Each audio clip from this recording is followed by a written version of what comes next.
Greetings, Captains here.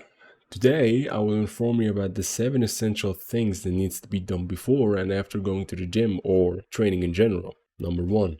Pick a time during the day where you feel most energetic and reserve it for physical training. It doesn't have to be 4 in the morning or 8 in the evening. There are multiple studies regarding this topic. However, there isn't a consensus over the ideal time for physical training. Plus, there is a lot of elements that determines when we exercise, such as our studies, work, lifestyle, family, duties, and etc.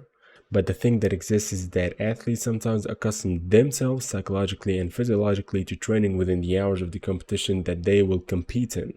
Otherwise, there isn't anything that confirms that there is an ideal period for training. However, there is an ideal period for training, and that is based on your daily schedule, and it's entirely up to you when to exercise. Number 2. This one is a little bit weird, but it's reasonable. Try not to depend on music as a motivator to fuel you, because it will not be always there at all times.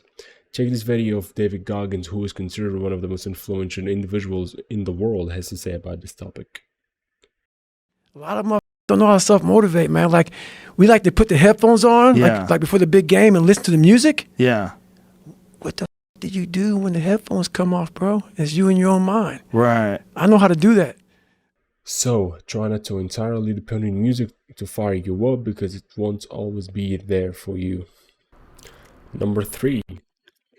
Plan process goals to achieve your outcome goals before beginning your training journey, or even just going to the gym or just training in general.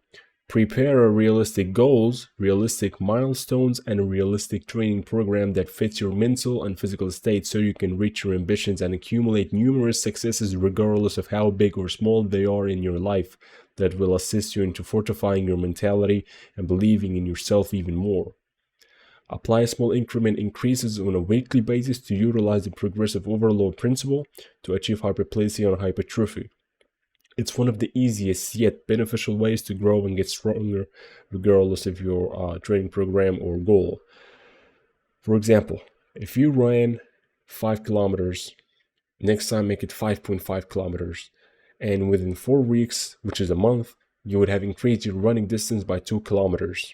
Another example is someone bench presses 50 kilogram, and this individual adds 2.5 kilogram each training session. After a month, he would be capable of benching 60 kilogram. So don't neglect or ridicule these small numbers, because when small numbers accumulate on one another, they form big numbers. Number 4. Regardless of your fitness level, goal, weight, gender, or whatever, fueling your body with the right resources is vital to anyone exercising. And here are the things that must be considered in your pre-workout meal. Focus on the micronutrients, especially in the water-soluble vitamins, which has the vitamin B complex, because they are the ones responsible for utilizing the sources of the body to convert it to energy, or in other words, metabolizing it. Also focus on taking your electrolytes, because they help you with the following. If you can get an electrolyte supplement from a trusted brand, mix these ingredients in a glass and stir them up, then drink them once a day or every other day. And don't forget the fats. Fats are needed to cushion the vital organs, insulates the body from the cold, and serves as a secondary source of fuel after carbohydrates in long training session or any long activity in general. Also, they provide the body with all the fat-soluble vitamins that are essential for the human body. The difference between water and fat-soluble vitamins is that the majority of the water-soluble vitamins are mainly for metabolizing the food we eat. Meanwhile, the fat-soluble vitamins are mainly for nurturing, growing, protecting, and absorption in our body. So don't disregard the fats, because they are extremely important for us and our well-being in general. Now it's time for the carbohydrates. This is an obvious one, but there is a few tips and tricks that needs to be addressed that will have a significant impact on your performance and satiety as well. Before ingesting your pre-workout meal, pay attention to the glycemic index of the food that you are going to eat. Why? Because the higher the glycemic index, the quicker it will be digested and leave your stomach, and faster it will go into your bloodstream. That will have a multiple negative effect effect on your body. It will make you go hungry faster than usual because your stomach is emptied rapidly because of the high glycemic carbohydrate you just ate. Also, it will make your blood sugar level spikes above the normal ranges, and that will lead to hyperglycemia. As you can see here, it says fatigue is a symptom of hyperglycemia, which is high blood glucose or high blood sugar, when blood glucose levels are too high. The body is not processing glucose as energy, therefore tiredness or fatigue may occur. And when hyperglycemia occurs, the body automatically orders the pancreas to secrete insulin to lower the excessive amount of glucose that's in the blood, and that usually results in hypoglycemia. As it happens, orexin neurons in the hypothalamus are inhibited by insulin production. Why? As you can see here in the study, the bigger the meal, the more glucose there is in the blood, more insulin is produced, which reduces the production of orexin, lethargy ensues. There is nothing wrong with having carbohydrates with high glycemic index if it's done correctly at certain times where the body asks for fast glucose to be absorbed quickly to replenish or utilize it for energy. Like for example, during a marathon or after an intense workout or something like that.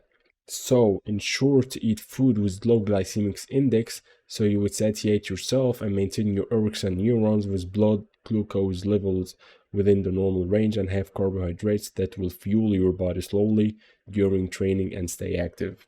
Lastly, proteins. To begin with, there's two types of proteins, complete protein and incomplete protein. Animal-based foods are complete protein.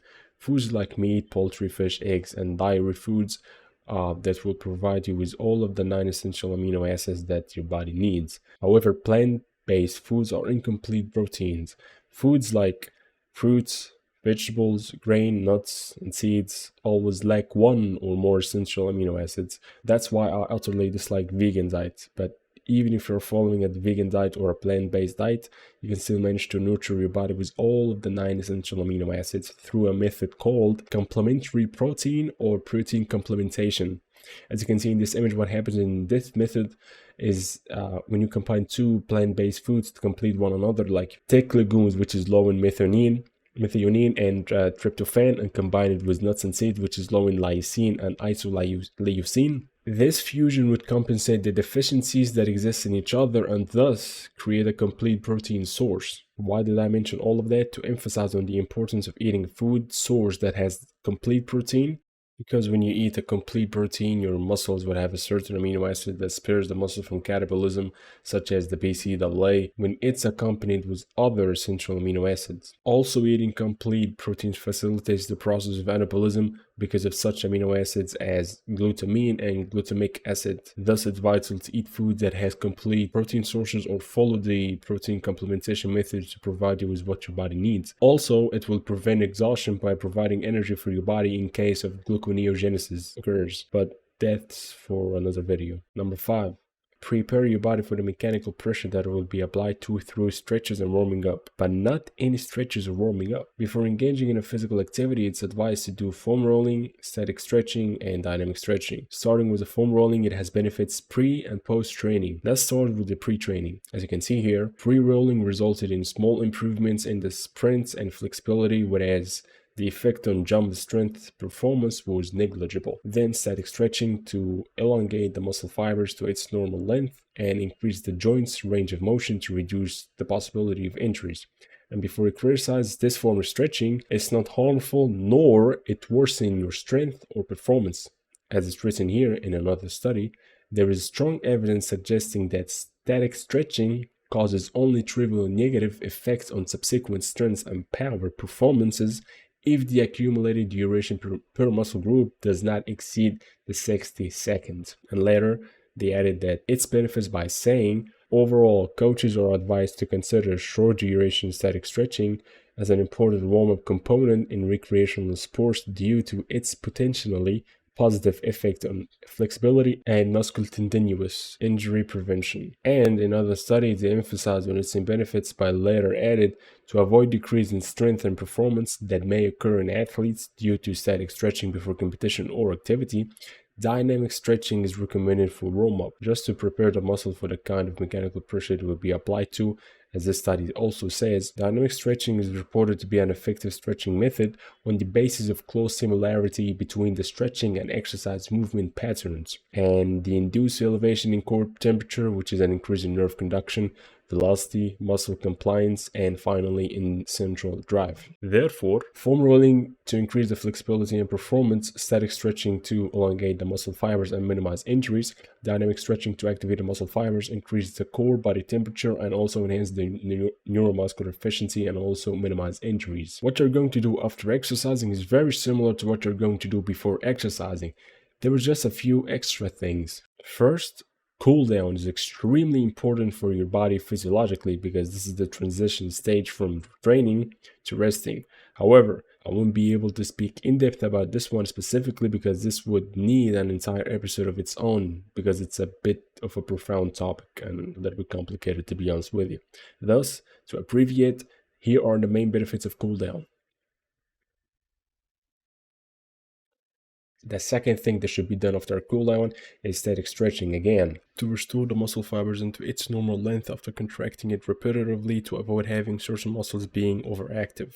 Also in the same study, it also says that combining foam rolling with static stretching and cooling down would enhance the process as well, because it can reduce muscle soreness, increase range of motion, and enhance the performance for the next day. So if you did all of these after training, you would maximize the growth, performance, range of motion, and muscle repair, and minimize injuries, delayed onset muscle soreness, which is DONS, and metabolic byproducts. You're going to be getting rid of them. Last thing in number 6 is cold water immersion. To complete your post-training recovery, you will need to end it with cold water immersion in water temperature less than, preferably if you can, less than 15 Celsius for 5 to 15 minutes. I prefer 5 minutes. I don't want to increase the duration of it because I don't want to make it too hard for you to be consistent with it.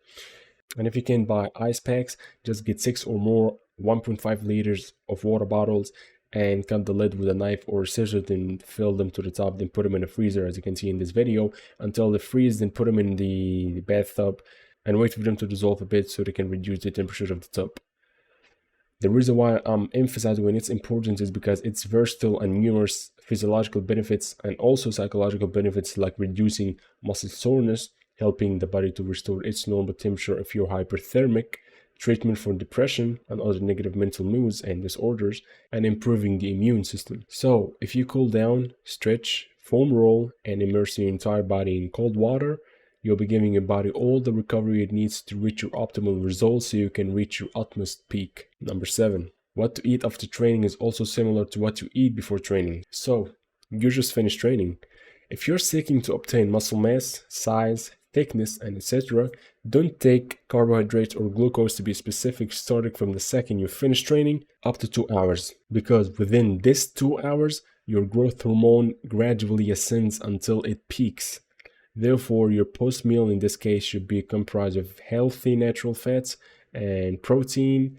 Then after the 2 hours, take your carbs. And it's preferred to have salad in one of the meals during the day to obtain your water-soluble vitamins. However, if you are a performance athlete and just don't care much about the growth hormone, then take a complete, well-balanced meal comprised of carbohydrates with medium glycemic index, healthy natural fats, protein, and salad to get your water-soluble vitamins, as I mentioned earlier. And in both cases, you must drink enough water and aim to have pale yellow or white pea, because that's a sign that the body is properly hydrated so it can function properly to repair the physiological damage that occurred. Because according to the Harvard Health Publishing, water is essential for good digestion.